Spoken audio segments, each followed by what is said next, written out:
ஸ்ரீமதே ராமானுஜாய நமக. தினம் ஒரு திவ்ய பிரபந்தம் தொடரிலே இன்றைக்கு 1974வது பகுதி.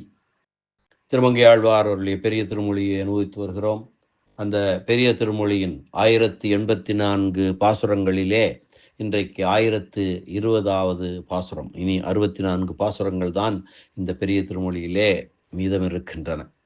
அப்படி இந்த பெரிய திருமொழியின் 11ஆம் பத்தின் 2ஆம் திருமொழி, மொத்தம் 8 திருமொழிகள் இருக்கின்றன.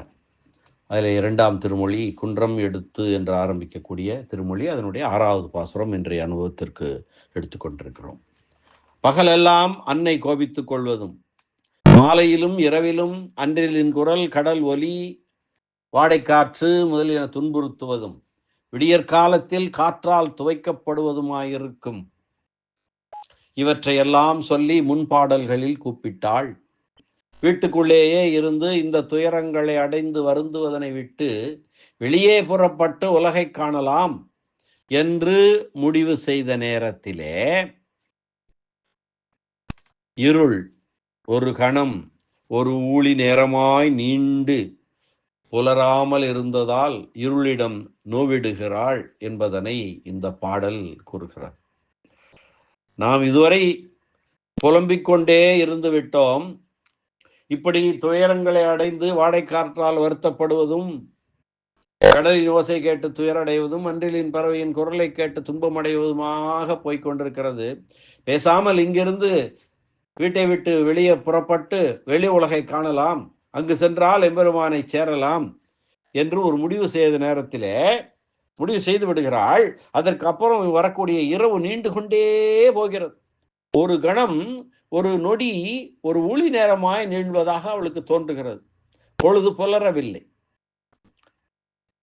ஏன் இப்படி இருக்கிறாய் என்று இருளிடம் நோவுபடுகிறாள் என்பதை இந்த பாடல் கூறுகிறது. ஆழியும் சங்கும் உடைய நங்கள் அடிகள்தாம் பாலிமையான கனவில் நம்மை பகர்வித்தார். தோழியும் நானும் ஒளிய வையம் துயின்றது, கோழியும் கூகின்றதில்லை கூர் இருள் ஆயிற்றே. கோழி கூவுமால் என்று ஏற்கனவே பாடியிருந்தாள் அல்லவா, நினைவு இருக்கிறது அல்லவா. இப்பொழுது சொல்கிறாள், ஆழியும் சங்கும் உடைய நங்கள் அடிகள்தாம் பாலிமையான கனவில் நம்மை பகர்வித்தார். தோழியும் நானும் ஒளிய, நானும் தோழியும் தவிர தோழியும் நானும் ஒளிய வையம் துயின்றது, கோழியும் கூவுகின்றதில்லை கூர் இருள் ஆயிற்றே. கோழி கூவுவது விடுவதற்கான அடையாளம் அல்லவா, அந்த கோழியும் கூவவில்லை, கூர் இருள் ஆயிற்றே என்று இந்த பாசுரத்திலே சொல்கிறாள் பரகால நாயகி. ஆழியும் சங்கும் உடைய நங்கள் அடிகள்தாம். சக்கரம், ஆழி என்றால் சக்கரம், சங்கு சங்கு, அந்த ஆழியையும் சக்கரத்தையும் சங்கினையும் ஏந்திய எம்பெருமான் ஆழியும் சங்கும் உடைய நங்கள் அடிகள்தாம் நம்மை பாலிமையான கனவில் பகர்வித்தார். நம்மை கரை காண முடியாதபடி பரவி இருக்கின்ற கனவு போன்ற கலவியில் கூப்பிடுவித்தான். தோழியும் நானும் ஒழிய வையம் துயின்றது, என்னையும் தோழியும் தவிர இந்த எல்லா உயிர்களும் இந்த உலகமே உறங்குகின்றன. கோழியும் கூகின்றதில்லை, பொழுது விடுவதை குறிக்கக்கூடிய கோழியும் கூவவில்லை, கூர் இருளாயிற்றே. பொழுது புலர்ந்தது என்று நினைத்த போதிலும் செறிந்த இருள் எங்கும் கவிந்திருக்கிறது என்று இருள் மேல் கோபித்துக் கொள்கிறார் பரகால நாயகி. திருவாளி திருச்சங்குகளை ஏந்திய எங்கள் சுவாமியான பெருமான் நம்மை கரை காண முடியாதபடி பரவியிருக்கிற கனவு போன்ற கலவியினாலே இப்படி கூப்பிடும்படியாக செய்துவிட்டார். தோழியும் நானும் தவிர மற்ற உலகத்தார் எல்லோரும் உறங்கிவிட்டார்கள். விடிந்ததற்கு அறிகுறியாக கூவக்கூடிய கோழி கூட கூவவில்லை. பொழுது புலர்ந்தது என்று நினைத்த போதிலும் இன்னும் நள் இருளாய் இருக்கின்றதே என்று சொல்லுகிறாள் பரகால நாயகி. அங்கை தலத்திடை ஆளி கொண்டான் அவன் முகத்தன்றி விழியேன் என்று செங்கச்சு கொண்டு கண்ணாடை ஆர்த்து சிறு மானிடவரை காணில் நானும் கொங்கைத்தலம் இவை என்று நாச்சியார் திருமொழியிலே ஆண்டாள் நாச்சியார் சொல்வார். அங்கை தலத்திடை ஆளி கொண்டான் அவன் முகத்தன்றி விழியன், அவனை தவிர அந்த கையிலே ஆளியை கொண்டிருக்கிறான் அல்லவா, சங்கு சக்கரத்தை கொண்டிருக்கிறான் அல்லவா, ஆழி கொண்டான் அங்கை அழகான கையிடையே அந்த சக்கரத்தை கொண்டவன் அல்லது அவன் முகத்தில் தான் விழிப்பேன், அவன் முகத்தன்றி விழியேன் என்று செங்கச்சு கொண்டு கண்ணாடை ஆர்த்து சிறு மானிடவரை காணில் நானும் கொங்கை தலம் இவை என்று சொல்கிறான். அப்படி திருவாளி திருச்சங்குகளாகிற அசாதாரணமான லட்சணங்களுடன் கூடிய தலைவனை அல்லவா பரகால நாயகி காதலிக்கிறாள்.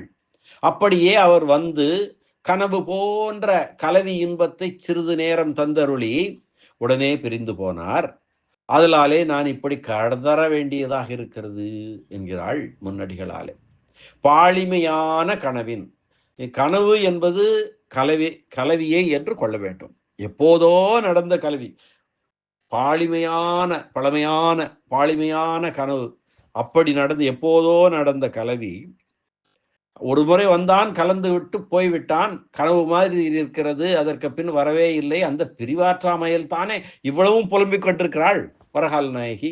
ஆக எப்போதோ நடந்த கலவி இவளுக்கு இப்போது ஒரு கனவு போல தோன்றுகிறது. கனவிலே நடப்பது போல ஒரு நினைவு, ஒரு அவுட்லைன் மட்டும் தெரியுதுன்னு சொல்வார்கள், அது போல அந்த கனவு போல தோன்றுகிறது. அந்த பாலிமை என்றால் வலிமை என்றும் ஒரு பொருள் உண்டு, பழமை என்ற ஒரு பொருளும் உண்டு. வலிமை வலிதான கலவியினால் என்றும் சொல்லலாம். பாலிமையான கனவு, அந்த வலிமையான நடந்தது, அந்த கனவு, அந்த கலவி வலிமையாக இருந்தது. ஆனால் இப்போது அது கனவு போல தோன்றுகிறது, உருவெளி தோற்றம் போல இப்பொழுது கண் முன்னாடியே தோன்றுகிறது நாயகிக்கு. பெரிய மேன்மையுடையவர் கையை காலை பிடித்து தாழ நின்று பரிமாறின பரிமாற்றமாகையாலே நினைக்க புகுந்தால் கரை காண முடியாததாக இருக்கிற அபர்யாப்த சம்ஸ்லேஷத்தாலே என்கிறது வியாக்கியான வாக்கியம்.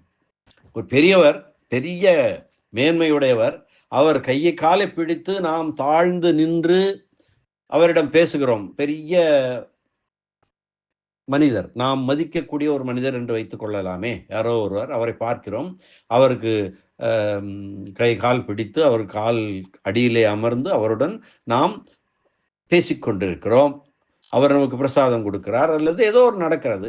அது நம் நினைவிலே அப்படியே இருக்கும் அல்லவா, கரை காண முடியாத ஒரு இன்பம் இருக்கும் அல்லவா, அதை நினைத்தாலே. அந்த மாதிரி எம்பெருமானுடன் கலந்த அந்த பாலிமையான கலவி இப்பொழுது கனவு போல தோன்றிக் கொண்டிருக்கிறது என்று வியாக்கியான கர்த்தா பெரியவாச்சான் பிள்ளை அற்புதமாக நயம்பட உரைத்திருக்கிறார். நானும் என் தோழியும் தவிர மற்ற உலகில் உள்ளவர்கள் எல்லோரும் அந்நியபரர்களாதலாலே அவர்கள் அனைவரும் சுகமாக உறங்கி கிடக்கிறார்கள். அவர்களுக்கு எந்த கவலையும் இல்லை. அவர்களெல்லாம் எம்பெருமானை நினைப்பாகதனாலே அனன்யபரர்கள், அதனாலே அவர்களெல்லாம் சுகமாக உறங்கி கொண்டிருக்கிறார்கள், எங்களை தவிர. எனக்கோ ஓர் இரவு 7 ஊழியாய் நீண்டு செல்கிறது. இரவு நீண்டு கொண்டே போகிறது. ஒரு சணம் ஒரு ஊழி போல தோன்றுகிறது. கோழி கோவினாலாவது பொழுது விடிய போகிறது என்று சிறிது ஆயிருக்கலாம், இப்பொழுது விடிந்து விடும், இன்னும் கொஞ்ச நேரத்தில் விழுந்து விடும் என்று அந்த கோழியும் கூட உறங்கி போய்விட்டது போலும் என்கிறாள் நாயகி. இனி இந்த பாசுரத்திற்கான வியாக்கியான சக்கரவர்த்தி பெரியவாச்சான் பிள்ளையினுடைய உரை பார்க்கலாம். ஆழியும் சங்கும் உடைய நங்கள் அடிகள்தாம், எல்லோருக்கும் இறைவன் என்பதன் இலக்கணங்கள் சங்கும் சக்கரமும் தாங்கி இருப்பதாகும். ஆழியும் சங்கும் உடைய நங்கள் அடிகள்தாம், என்னுடைய இறைவன் பாலிமையான கனவில் நம்மை பகர்வித்தார். பெரிய மேன்மையை உடைய எம்பெருமான் பரகால நாயகியின் ஊடலை தணிக்க கையை காலை பிடித்து நிகழ்த்திய ஈடுபாட்டு செயல்கள் ஆகையாலே அவற்றை நினைக்க தொடங்கினால் அந்த இன்பம் கரை காண முடியாதபடி நினைக்க நினைக்க நீள்கிறது. அது ஒரு கனவு போல் இருக்கிறது. அது திருப்தி அடையாத கலவி இன்பத்தாலே நம்மை கூப்பிடச் செய்தார். மறுபடியும் அவரை அந்த அந்த அந்த கனவிலே வரும் கலவி திருப்தியாக இல்லை, அதனால் தான் அவரை மறுபடியும் அழைக்க வேண்டி இருக்கிறது. அப்படி நம்மை அழைக்க வைக்கிறார் எம்பெருமான். நம்மை ஆட்சி பொறுப்பு தொடர்பாக ராமனை பற்றி பிராட்டி எதுவுமே சொல்லவில்லை. தேன துக்கேன ராமாயணத்தில் வரக்கூடிய ஒரு செய்தி இது. தேன துக்கேன, அந்த துயரத்தால் என்கிறபடியே ஒரு பொருள் பற்றியும் பேசாமல் பெருமானுடைய தவ வேடத்தை நோக்கி மனம் வருந்து நின்று கண்ணீர் விட்டாள். அதாவது கைகேயி ராமனை பார்த்து, நீ உனக்கு நாளை பட்டாபிஷேகம் இருந்தது, இப்போது நடக்காது, இந்த உலகத்தையெல்லாம் பரதன் ஆளப்போகிறான், நீ தாளிரின் சடைகள் தாங்கி தாங்கிருந்தோ மேற்கொண்டு ஊழிவம் காணும் நன்னி புண்ணிய துறைகள் ஆடி 7 ஆண்டின் வா என்று சொன்னாள் அல்லவா. கைகை சொல்ல இவன் தவவேடம் புகுந்து கொண்டு மரவுரி அணிந்து கொண்டு வந்தான். அப்போது ராமனை பார்த்த சீதா பிராட்டி எதுவுமே சொல்லவில்லை. அந்த துயரத்தால் தேன் அதை பார்த்த உடனே அவளுக்கு துயரம். நாளைக்கு பட்டாபிஷேகம் என்ற நாள் குறித்து சந்தோஷமாக இருந்த நேரத்தில் தந்தை அழைக்கிறார் என்று சுமந்திரன் வந்து சொல்லி இவன் சென்று திரும்ப வரும்போது இப்படி இருக்கிறது நிலைமை. அந்த துக்கத்தினால் என்கின்றபடியே இதை பற்றியும் பேசாமல் பெருமானுடைய அந்த மரவுரி அணிந்த தவவேடத்தை நோக்கி மனம் வருந்து நின்று கண்ணீர் விட்டாளாம். தான் தலைமை கொண்டாடி எவ்விதமாகவும் செயல்படக்கூடாது என்பது பிராட்டியை போன்ற நமக்கு ஏற்றதாயிருக்க எம்பெருமான் தானே தலைமை கொண்டு தன்னை நாம் கூப்பிடுமாறு செய்து விட்டான் என்று உரை சொல்கிறார். அதாவது மரவுரை அணிந்து ராமனை பார்க்கிறாள். நாளே அவன் அரசனாக வேண்டியவன், இன்று இப்படி ஆகிவிட்டது. பார்த்தவுடன் இவளுக்கு கோபம் கொண்டோ ஏதோ ஒன்று சொல்லவில்லை. அமைதியாக பார்த்து அந்த துக்கத்தை மனதிலே வாங்கி கொண்டு கண்ணீர் விட்டு கொண்டு நிற்கிறாள். தான் எந்த விதமாகவும் ஒரு தலைமை கொண்டாடி செயல்படக்கூடாது என்று பிராட்டி சீதா பிராட்டி நின்றாள். அதுபோல அந்ததான் நமக்கும் ஏற்றதாய் இருக்க நாம் என்ன செய்கிறோம்? எம்பெருமான் தானே தலைமை கொண்டு தன்னை நாம் கூப்பிடுமாறு செய்து விட்டான், என்னை அவனை பார்த்து அழைக்கும்படியாக புலம்பும்படியாக செய்து விட்டான் என்று சொல்வதாக ஒரு அதை போன்று இருக்கிறது என்று நயம்பட உரைக்கிறார் வியாக்கியான சக்கரவர்த்தி. ஒளியும் நானும் ஒளிய வையம் துயின்றது. ஒரே மாதிரியான இன்ப துன்ப அனுபவங்களை உடைய எங்களை தவிர உலகத்தில் உள்ள எல்லா உயிரினங்களும் உறங்கிவிட்டன. கோழியும் கூகின்றதில்லை. விடியற்காலத்தில் இயல்பாக நிகழக்கூடிய கோழி கூவுதலும் கூட நிகழவில்லை. விடிவதை அடையாளப்படுத்தும் அந்த கோழி கூவாமல் இருக்கிறது. கூர் இருள் ஆயிற்றே, பொழுது விடிந்த பின்பும் இருள் இடம் விட்டு நீங்க மறுக்கிறது போலும் என்று சொல்லு. பொழுது விடிந்து விட்டது, ஆனால் இருள் நீங்கவில்லை என்று ஒரு செய்தி சொல்கிறாள் பரகால நாயகி. அற்புதமான ஒரு பாசுரம். மீண்டும் ஒரு முறை பாசுரத்தை அன்வயிக்கலாம். ஆழியும் சங்கும் உடைய நங்கள் அடிகள்தாம், பாழிமையான கனவில் நம்மை பகர்வித்தார். தோழியும் நானும் ஒழிய வையம் துயின்றது. கோழியும் கூவுகின்றதில்லை, கோழியும் கூகின்றதில்லை, கூர் இருள் ஆயிற்றே என்று வருத்தத்துடன் பரகால நாயகி கூறக்கூடிய இந்த பாசுர அனுபவத்தை இந்த அளவிலே நிறைவு செய்வோம். மீண்டும் அடுத்த பாசுர அனுபவத்துடன் நாளை சந்திக்கலாம். அதுவரை நன்றி, வணக்கம். ஸ்ரீனிவாச வெங்கடேச ராமானுஜதாசன், திருவரங்கம்.